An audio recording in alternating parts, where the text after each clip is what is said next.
There we go. Well, welcome everybody. Welcome to you, Roger, and welcome to this session from TP Group. I don't know, it must be our 7th session, and I'm delighted to have Roger Binks with us today. I have to confess, I've known Roger for about 15, nearly 20 years now. Our paths keep overlapping, and here we are again in this world. And Roger started his career, well, lumps at Dixons, and then a big chunk of time at Reis as it was growing. I'm looking forward to hearing about that. And then more recently, over the last few years, as Intu, which owns most of the major shopping centres around the UK. The pressures on retail, we're going to be asking Roger some interesting, challenging questions on that for him. And then as Intu and retail stopped, most people in Intu had to face redundancy, and Roger was one of them. So he is relaunching himself like Aphrodite rising from the clouds to form his own consultancy. So it's great to have you, and we'll be talking about that too, Roger. So, so you're okay, and summer's out, you're at home with the kids, your wife works. I can see you've placed some of her Microsoft things behind that. Free product placement. Free product placement. And some whiskey in case everything goes wrong, and your childhood heart of the Avengers and Iron Man coming out behind you. So let's just flip through the career a bit, and then we'll delve into because we've got two interesting, we've got Reis, so flexible office working, a big subject at the moment, and then state of retail and the future of retail, big areas of experience for you. But starting at Dixons must have been a fiery place to work in those days. Yeah, I mean, I started my career at Dixons in the late 90s. And Dixons, obviously, everyone will know, UK's largest electrical retailer, very, very aggressive at that time. I mean, they were bringing in goods from the Far East and selling videos by the thousands. So, I mean, videos, who knows? So, yeah, it was a very aggressive culture back then, very difficult, but it was a fantastic place to cut my teeth. And I learned all kinds of things from category management.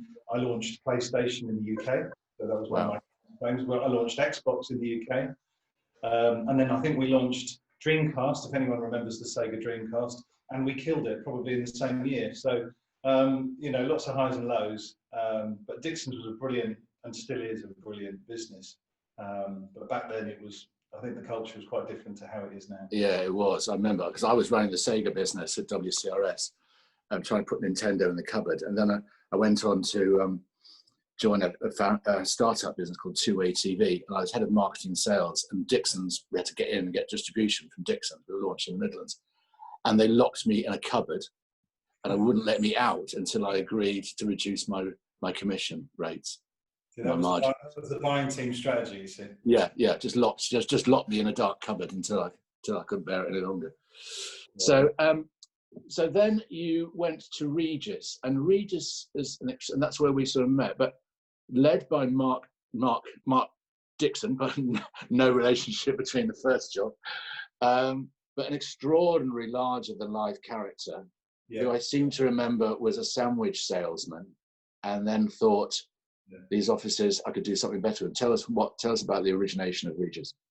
Yeah, so I joined IWG, well, as it is now, but Reis back then in 2007. Mark started the business in 1989. As you quite rightly say, he'd done an awful lot of things before that, but this was his big moment, should we say. He had another big moment more recently, which I'll talk about a bit, but he was working in Brussels. He saw people sitting in hotel lobbies and in sort of third spaces trying to get work done and having meetings, and thought, there's got to be a different option here for these people. And therefore, number one, Reis was started in Brussels. He rented a floor of an office block and converted it and made it into what was Reis back in those days. But I think, that's 1989. Reis has obviously seen off an awful lot of competitors in the years that followed, WeWork being one. WeWork's massive IPO a couple of years back, which never happened. and their sort of rapid decline, certainly in America, and IWG or Regis have taken over some of the buildings that they were occupying. So Regis is a huge success story and probably doesn't get enough praise in terms of what it's managed to achieve. I think in more recent years, people will talk more about WeWork as a brand than they would probably Regis or IWG, but actually Regis were the original creators, and Mark was the original creator of what we now know as flexible offices or co-working space. So, you know, there's a massive story there, and a rapid rise, but very successful. But he is a larger than life character, isn't he? And quite a bully. It's a one-man show. Everyone works for him, not with him. And I remember it being pretty brutal. Yeah, I mean, that's where we first met, actually, in terms of our time together. It's an intense environment. There's no question about that. No question about that. But it's driven by a relentless focus on driving business performance. That's what it comes from. It comes from business performance. Mark's also seen off a number of recessions as well, so he's got a lot of recession experience, and therefore he knows how to prepare himself. He knows he can see things coming. He prepares the business for those things before other people see them. So whilst it's not always clear what the strategy may be, there's absolutely this critical driving force of business performance behind what he does. The style and the manner and the culture probably isn't for everyone.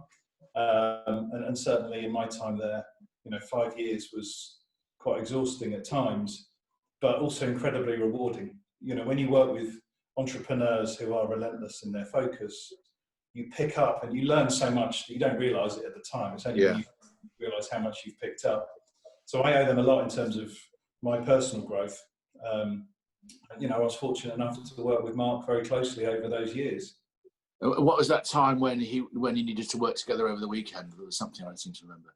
Oh, there were a couple of stories. I mean, Mark was, he worked all the time, and there were a couple of moments where on a Thursday he'd sort of say, "Look, I'm thinking of working this weekend. Can you come over to the chateau in France and we'll knock out a couple of days of work over Saturday and Sunday."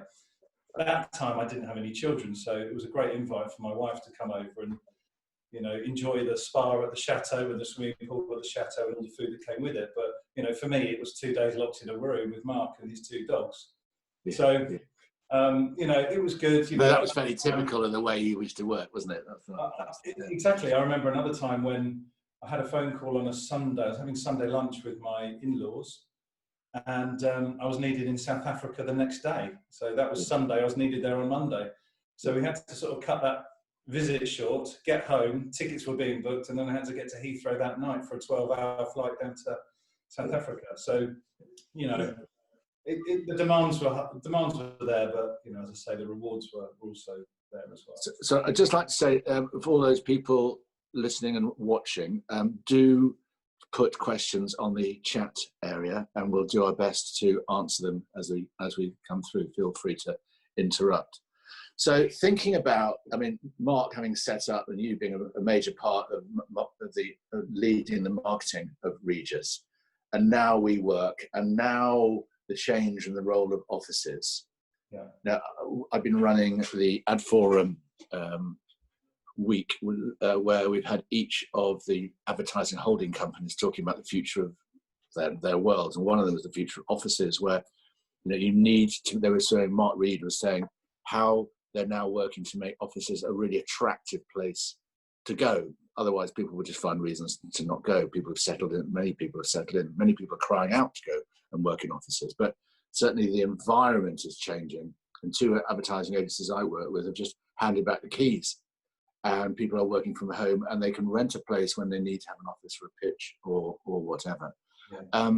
What do you see? And I know that, so we'll move on to Intu, but I think House of Fraser or John, that some people are changing their real estate. They're all good questions, and they're all absolutely linked. I think if anyone's got any time, Mark did a really good interview, I think it was yesterday or the day before, on CNBC, and what he was talking about, actually, and I think they've done some research around this, and I think some of the audience this will resonate with people. People are actually more worried about the commute to the office than actually returning to the office. Yeah. So if you're a London office worker, the fact that you've got to come in on public transport and possibly use the underground is the thing that you're more worried about than the environment that you're going to be working in for the day.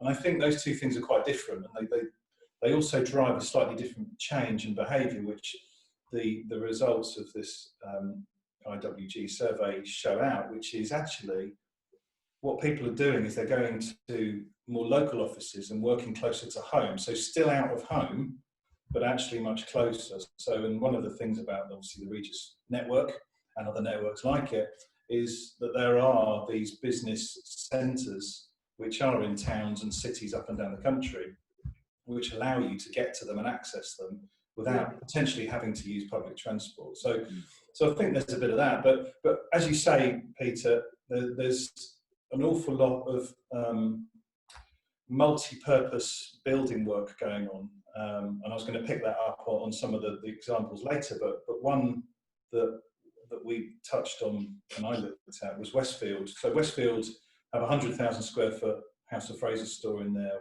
West London shopping centre, 100,000 square feet, so it's a big unit. They've applied for planning permission to change that use of that space so that they can put in about 60 to 70,000 square foot of co-working space and then use the remainder 30,000 as retail space. And that's a big shift. Now, you know, those conversations are not new. Those conversations about repurposing retail space have been going on for at least 4 or 5 years. I mean, certainly I was talking about them for quite a long time, many years actually into, but we never got there. We didn't actually get to the point where we made that decision. And I think when we start talking about retail a bit more, the decision makers within some of those big property companies will have to look at that and have a look at, I mean, they are now because we've got the examples, but it's taken a long time to get there. I think some of the others will have to look at that and say, now is the time to do that, because department stores are needing less space and there's no new people to take a lot of that, you know, that very, very large square foot within these shops. No, it's fascinating. We start to look at the details about how our lives are going to change and how is accelerating change. So let's move to Intu. What attracted you and what made you move to Intu? Well, Intu was a role that found me. The brief was come in and deliver a program. They didn't have a customer experience program. They didn't have a customer experience director, which was my role. And it was the first customer experience role in the retail large, you know, portfolio business. So big property businesses. No one had one. But the brief was to come in, build a team, build a customer experience program, and deliver the brand through the shopping centres. So, just tell us about the scale of the business at that time. Yeah, so a lot of people wouldn't know Intu before Intu. So it was called Capital Shopping Centres previously, listed on the stock exchange as Capital Shopping Centres, and it was a house of brands. So it had lots of different names above the doors. And, you know, Watford's shopping centre was probably the best example. It was called the Harlequin and everyone loved the Harlequin. They didn't know the company underneath it. But when you step back from it, and where Intu was born was the company, Capital Shopping Centres, realised they were serving 1 million people a day, so 400 million shopping visits a year. They had national coverage, and therefore they had an opportunity to transcend the entire shopping centre category by creating what was the first national shopping centre brand. And my job, obviously, to deliver that. So it was fantastic. I mean, what better brief can anyone ask for? So I jumped at the opportunity. So within that, I mean, it was multiple years. You know, I was there for seven and a bit years. And over those years, obviously, you take the brand through different stages of its development. The initial task was really nuts and bolts. Get the signs up, get the uniforms on, train the people in terms of this new customer experience program and the ways of serving people. And, you know, rebrand everything. Effectively, branding the estate took us. And you did some beautiful branding. And what size was your marketing budget? We were spending about £18 million. Yeah. So the whole company is much bigger than anyone would think. It's enormous, isn't it? Yeah, absolutely. Yeah. We were spending about £18 million, but also we invested quite a lot in the brand over and above that 18 million, which was obviously the Intu money. But we created effectively what was a customer experience program that was replicated in every single centre. So whenever you came to a shopping centre that was an Intu centre, you were served in the same way, you experienced service and services in the same way. And therefore we were buying in services and creating services on scale. And my job was effectively to do that, create them, look at the insight that we were picking up and the research that we were picking up, and continuously developing the services and service that we were delivering in the centres. Now, as you would expect in that kind of environment, with 1 million people a day, there's an awful lot of feedback. And I created an NPS tracker that we picked up customer feedback through. And obviously, for me, the number was one thing, and it wasn't that important to start with. And the improvement of the number, the NPS number, was very important. But it was actually the rich verbatim data that people were giving us underneath that was so important.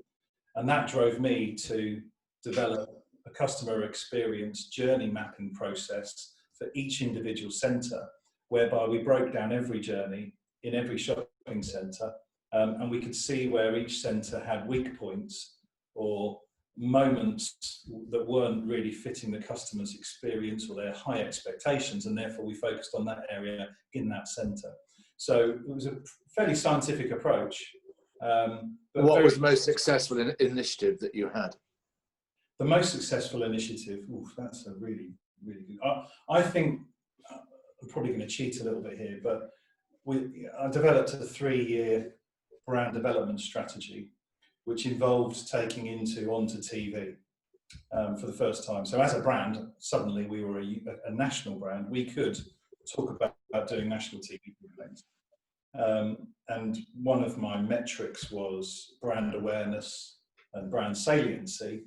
And through very good, what I think was very good advertising, and it was award-winning advertising, we created a series of Christmas ads, which really captured the spirit of our brand, but also connected really well with the audience. Yeah, no, they were really, really good. But one of the problems, we're just talking about the future of retail in a moment, but is the slowness that Intu moved online, because an offer that you could have given was people using the shopping centres to browse and then purchasing online and delivering it. And I know an acquisition was made, and I know you're about to work with TP Group, who are hosting this, to get that going before the whole thing went upside down. But why was that so slow, and what happened? Well, it's an interesting, again, good question. When we acquired a company to accelerate our digital growth. Right at the beginning, when we created Intu, so Intu.co.uk was born, and within that there was a group, a department called Intu Digital, which was part of our business, and their original model was effectively a marketplace model. So they created a marketplace website on Intu.co.uk platform, where everything you bought was put into a single basket and then transacted. Now, that for us didn't work as well as we'd expected it to do, and therefore the concept then was pivoted into being much more of an affiliate model, where we enabled all our retailers to list themselves and all of their catalogues on our website. So effectively, we then created another shopping centre nationally on Intu.co.uk. And then a later tweak to that was, you could, if you went to Lakeside, for example, the Lakeside website, you could visit any of their shops online through the website, through the Intu.co.uk/Lakeside website. So it just took some time to do that. But at the same time, the other thing that was quite interesting is we also allowed online pure play retailers, so online retailers, to list themselves on our site as well. So you had the likes of Gymshark and Boohoo and people like that listing, and ASOS. We didn't overly promote them because obviously our priority was to our rent-paying customers in the physical space. But those online people did incredibly well, because obviously they were effectively feeding off our volume that came through. And where did we get traffic from our website? Obviously, we use the usual routes that most people use, but we also try to navigate an awful lot and convert a lot of our footfall that came into the stores to visit us online as well. Bearing in mind, a million people a day, if you could only convert 10% of those, that's a massive number to get them online. So it felt slow. There was an awful lot of work behind the scenes. It's very difficult running a very large website like that, particularly when you're bringing in all the feeds and all the information. So yeah, it wasn't without frustration, but it was also pretty successful in its day. And so what's gone wrong at Intu? I mean, that's a good question. I think what's gone wrong at Intu, the reality is, and it's all well documented in the press, but you know, when your business is leveraged with a huge amount of debt, so when I arrived, I would say the estate was worth, it had a property valuation of about 10 to 11 billion, which, you know, that's a big number. Loans against that were about 4.5. So the leverage point was about 40%, somewhere between 40 and 45% in terms of loan to value. But over the years, more typically the last 3 years, as the online business has really taken hold, property values have dropped. So there's been quite a sharp devaluation in property values. And obviously when your property values dip and your debt doesn't go down, the gap between the two becomes a lot smaller and your loan to value becomes untenable for your lenders. And that unfortunately is what happened to Intu. It became untenable at a point, and therefore they've gone into administration. And so what's the future? What happens to these massive shopping centres? Now, where will they be in a year's time? Well, I mean, I don't think any of the shopping centres under the Intu brand will close. They're all too big and too dominant and too important to their communities to close. Yeah. Absolutely what will happen is they will have a new owner, because obviously Intu is no more. So they will transfer ownerships. I think rather sadly, and you know, from a personal point of view, we will see the Intu brand disappear, because part of those arrangements, and again, I'm not party to that, but part of those arrangements will probably be removing the brand. And then they will possibly go back to their old brands. I mean, there's quite a lot of legacy in old brands. Yeah. And do you think the rentable model will change in that, to move it to more flexible, so taking a margin out of sales? Yeah, I mean, absolutely. We've already seen the Crown Estate, who own most of Regent Street, flip to that. Yeah. And that was publicised last week. So they're offering their tenants a different model, so not fixed rent model, a variable model based on turnover. And I think you'll see an awful lot more of that. But fundamentally, the business model of owning large shopping centres has got to change, because long-term fixed rents have got to be a thing of the past. And you know, again, it's not an Intu thing; it's an industry thing. Yep. You know, when I arrived there, I would talk to our people in finance who would forecast our income, and they could do it for years, because the agreements are in place for years and years and years. They could see most of, you know, more than 90% of the income was pretty much guaranteed, because it was all contracted. And I think, you know, shopping centres with skin in the game will always work harder to drive sales for their tenants. And I think that's the balance that's got to be found. Even this week, actually, and we'll talk about some retail reporting probably in a bit, but Apple have demanded a 50% rent reduction, effectively, from most of their landlords. And again, that was published on, I think, the Retail Gazette or something like that. So, you know, they've had a really good lockdown. So even in a world where they've had a good time and they've done well, they're still making these demands. So well, that's going to affect pensions. You were a casualty of that and made redundant. Tell us about how that, what happened and how that felt. So my redundancy came on March 11th. And yeah, it was a bit of a surprise, obviously, but you know, it was fine. 10 days later, we were in lockdown, so you know, there was very little going on in the markets. And obviously, when you've been working continuously for 20 years and suddenly you're not, there's something wrong. You want to get up and do something.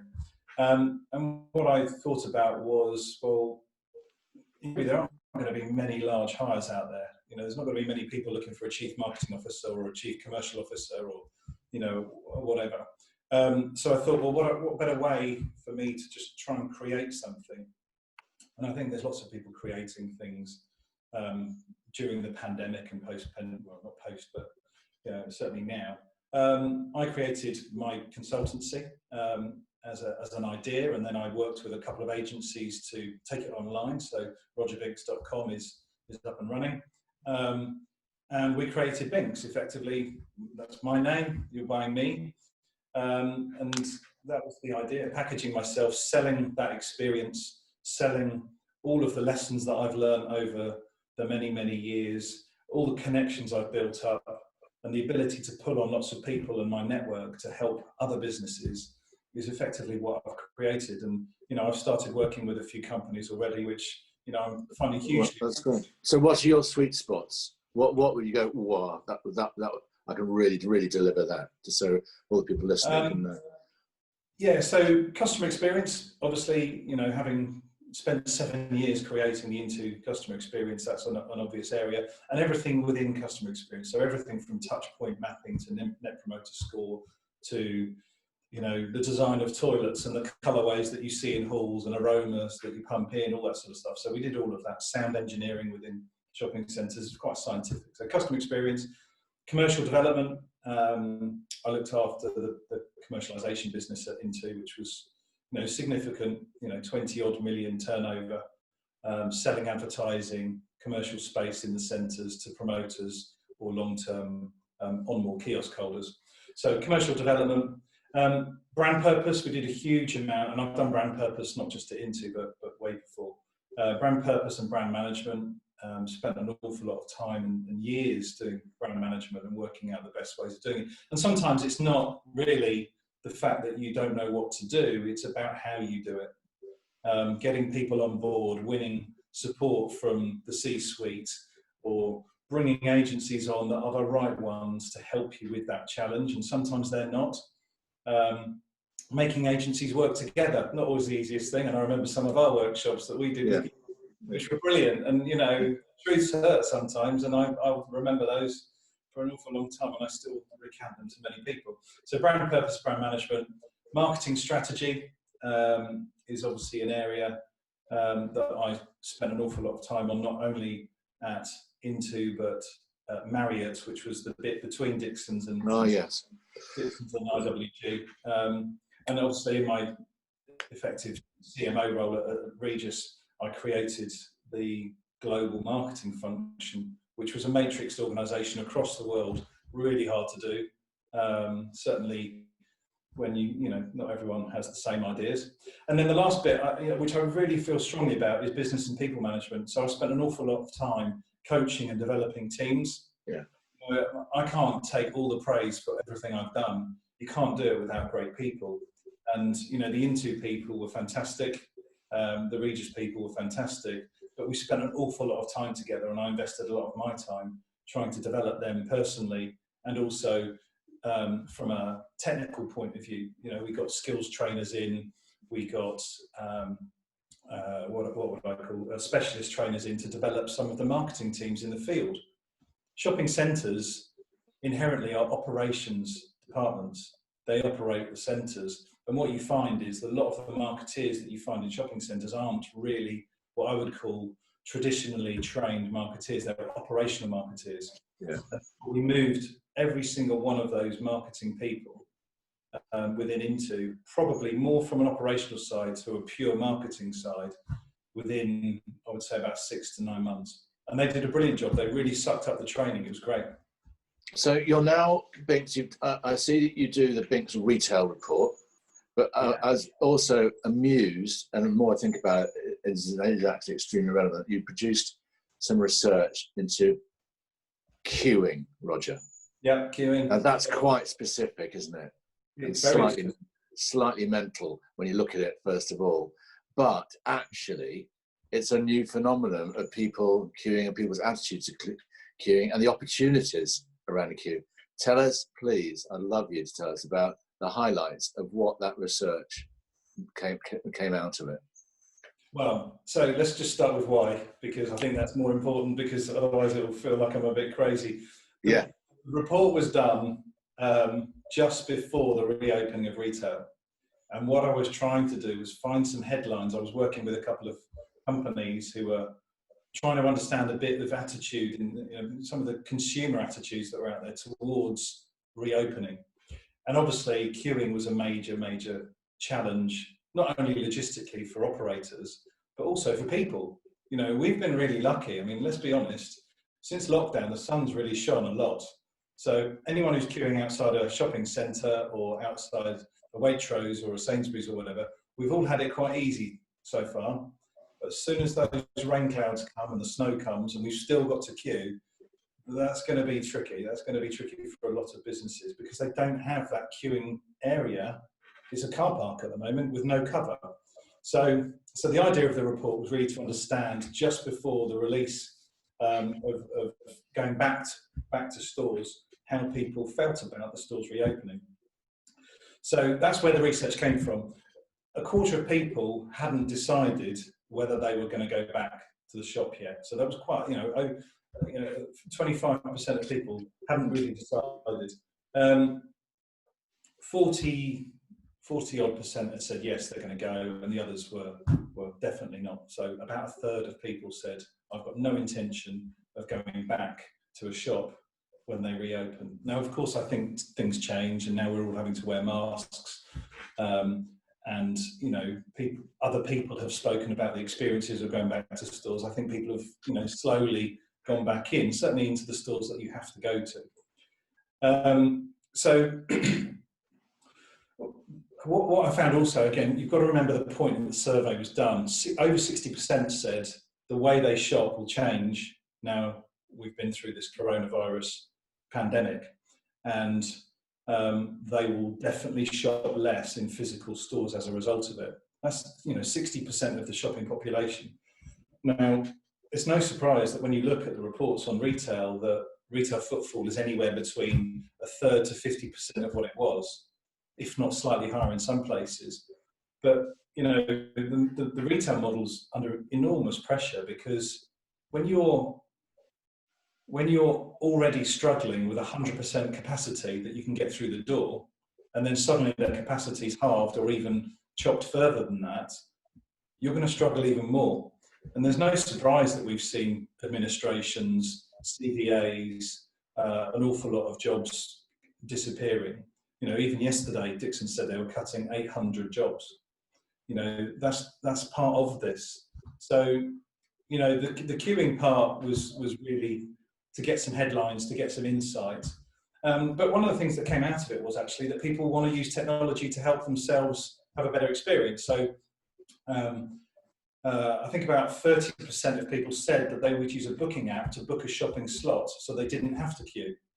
Now that may be an antidote or certainly a solution for when the rain comes and the snow comes, because why would you want to stand outside the front of Waitrose? Why wouldn't you want to book a booking slot and then literally walk up and say, well, I'm due at 10 o'clock, in I come.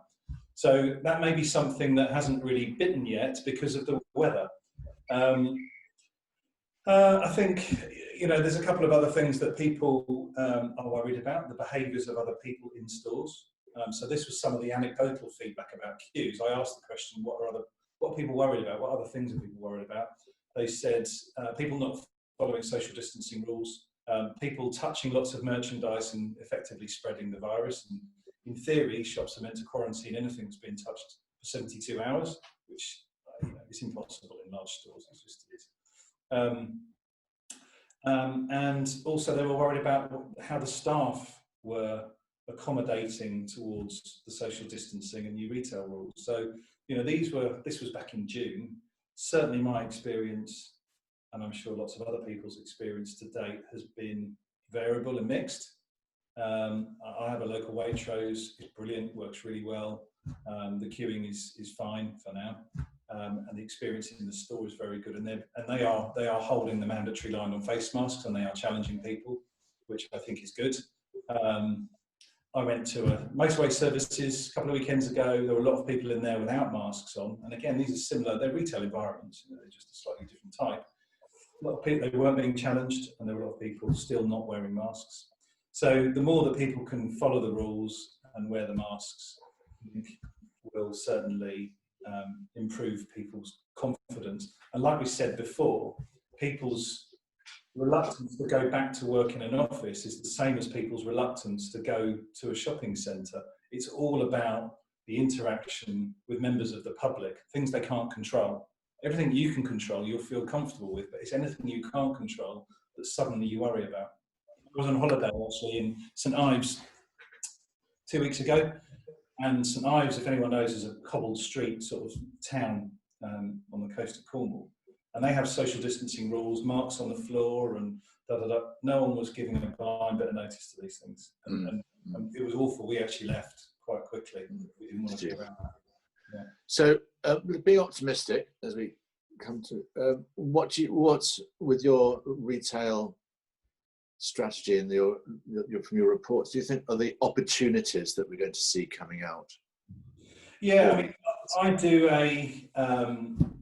I've started doing, certainly since lockdown, a retail report, so people can get that on the website or follow me on LinkedIn, whichever way.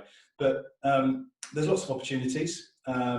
Because there are less people in the stores, clearly conversion is an opportunity. And I heard from an EE branch manager saying that he's got 100% conversion. Everyone that walks into his store is there to buy because you don't have browsers anymore. Or certainly there are far less browsers than there were before. So high conversion is good. I also think that, you know, some of the irony in this is interesting, but there's an improved opportunity for customer experience. Because you've got more time with each customer and there are less customers, the retailers can offer the customer a far better experience than they could before. Because previously they're just serving mass, whereas now they're serving less, they can put more time in. And certainly you can see that some people are starting to make inroads into that sort of opportunity. I think the other thing is obviously with retail property under pressure, you've got low rent deal opportunities for people wanting to enter new space. So small businesses wanting to get into shopping centres or into high streets, there's a much lower cost of entry now than there would have been before because rents are under pressure. So there's opportunity for people in terms of in those areas. You know, and people changing their portfolio of products. I noticed Selfridges selling bicycles. Yeah, so first time in their history they've sold bikes. They've created a bike shop in the London Selfridges store.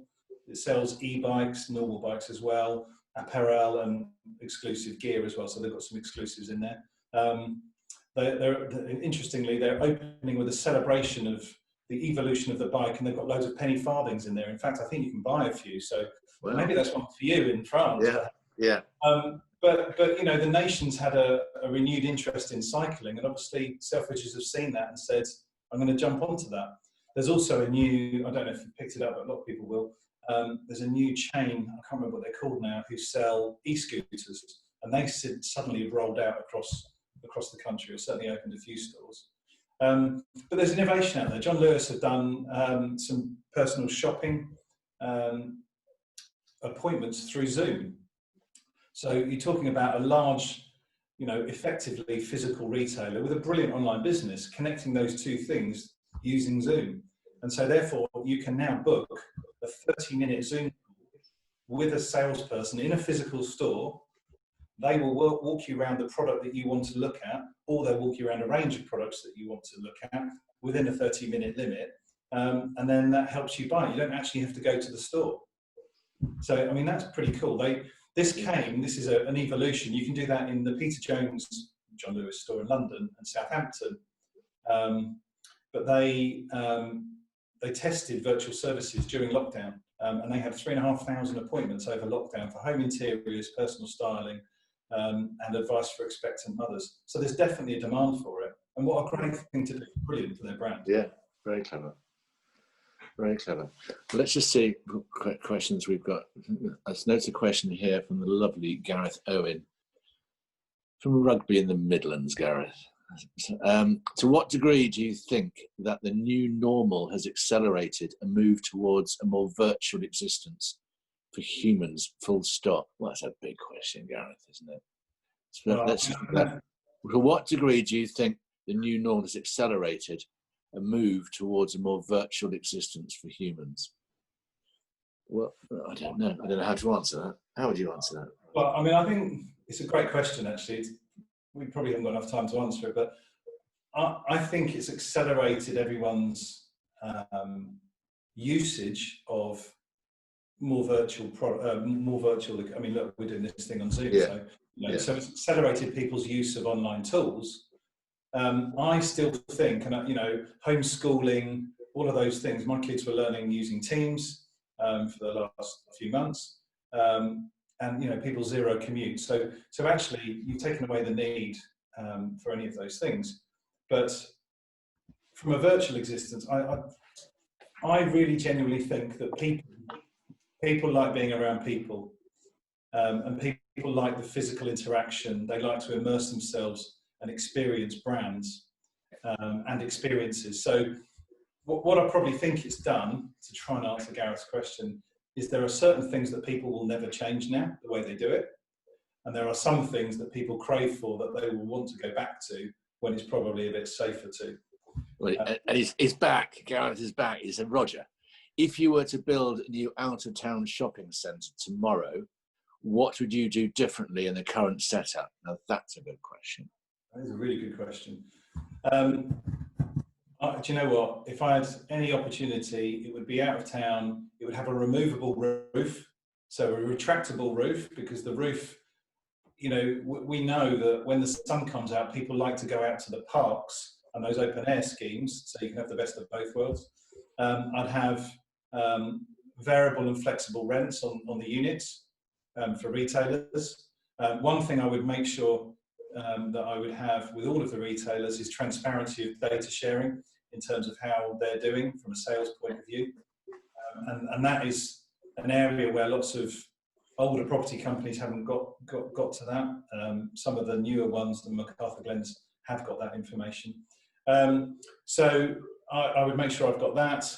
I would build in lots more leisure into the scheme as well. So draw people in with fun activities. Shopping centres have changed. Shopping is more about leisure activities than it is purely going to buy something. So what you have to do is bring those two things together and make them. What sort of entertainment do you think you might bring into shopping that hasn't been done before? Well, I think some proper open-air theatre activity, theatrical staging, I'm not going to say concerts, but events, those large event pieces. I mean, again, events are quite difficult in this environment, but, if this environment wasn't around and we could find a better way of doing it, then I think event space would be good.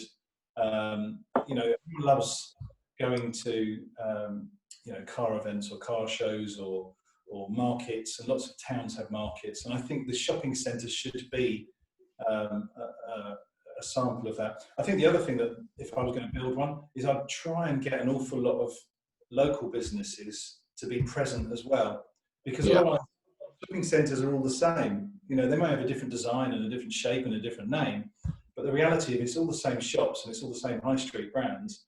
There's no variation. You might as well just shop online. So I think some of those local brands, and have try and set yourself a limit. Maybe 25% has to be local brands, and 75% can be everyone else. And particularly food. Lots of food operators everywhere, but some of the best food.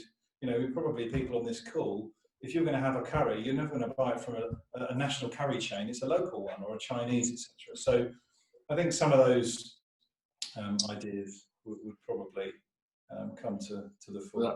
That's good. I have to make an apology because I thought that was Gareth. Everyone's called Gareth. It was Gareth Evans, who I don't know, but that was a great question. Thank you, Gareth Evans. And I saw something else pop up. Where did that come? Chat one. I think the other part is making the centres more accessible. A lot of out-of-town centres you can only get to by the car. I think with we want to try and be a lot greener, try and make those transport links better. Not everything is done through car. Whether it's trains or whatever, park and ride buses, whatever. Trying to keep people's footprints down. So, a good question from Ed Madden. How do you think binge impulse retailers like Primark will cope with sustained reduced footfall? Well, that's a good question. It is. Well, I guess, again, a couple of weeks ago, they released a statement saying they weren't interested in digital still. So that one always surprises me that they don't have an online presence. I just wonder if they will be forced into that at some point because of exactly that.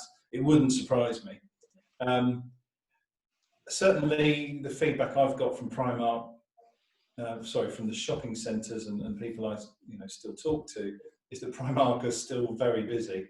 So whether it's still at their highest levels, I'm not quite sure. But if I was going to be a betting man, I would say that they would start looking at digital, because with those reduced movements, they're going to have to. I don't know, they put their prices up, but that's not really in their brand nature to do that. No. Well, look, is there anything else that you would like to say that I haven't asked you about, Roger? I think that's been. I mean, I just think I just like to say I've worked with Roger for a long time. It's absolutely delightful to work with, and he's fantastic at building teams and making everyone enjoy what they're doing, whether it's agencies or the marketing teams around. And I was very keen when TP came out and said, "Would I like to interview Roger, because you deserve to do really, really well." And thank you, Roger. Thank you, Peter. Can I just say one last thing, Peter? Yeah. There are so many. I mean, I don't, if people are on LinkedIn, there are so many people facing redundancy at the moment. Yeah. And I'm trying to help as many people as I can, where I can. But one thing. This isn't my line, by the way, but someone said it. Redundancy actually sucks. It doesn't mean you do. And there's a lot of people out there that are feeling really doubtful about how good they are, their own competencies, their own mental health is being affected by being made redundant. It doesn't mean that you're bad at what you did or do. It's just the situation you're in. And the best way of getting out of it is to talk to people and network, and reach out to those networks that you can. And it forces you to do something different, doesn't it? And how many people do I know who look back on that time and go, "Do you know, it's the best thing that ever happened to me. Otherwise, I'd have still been trudging along. I would never have forced myself to set something up like the Binks consultancy." I mean, I think people's mental health is a big concern at the moment. Looking at what's going on, it's a real concern, and I think people need to try and mix it up. When I was looking for jobs and trying to create Binks, I was working in the mornings, and in the afternoon I might go out for a cycle or a run just to break up the day and try and feel like I've got other things to keep me busy. So it's really important that. Yeah. Well, stay close, be good, and I don't know what that means, by the way. I just made that up. It's ridiculous. It's something from the Avengers, probably. But thank you, Rod. Lovely to talk to you, and good luck. And let's hope that Binks has enormous success. Thank you very much. Okay, bye-bye.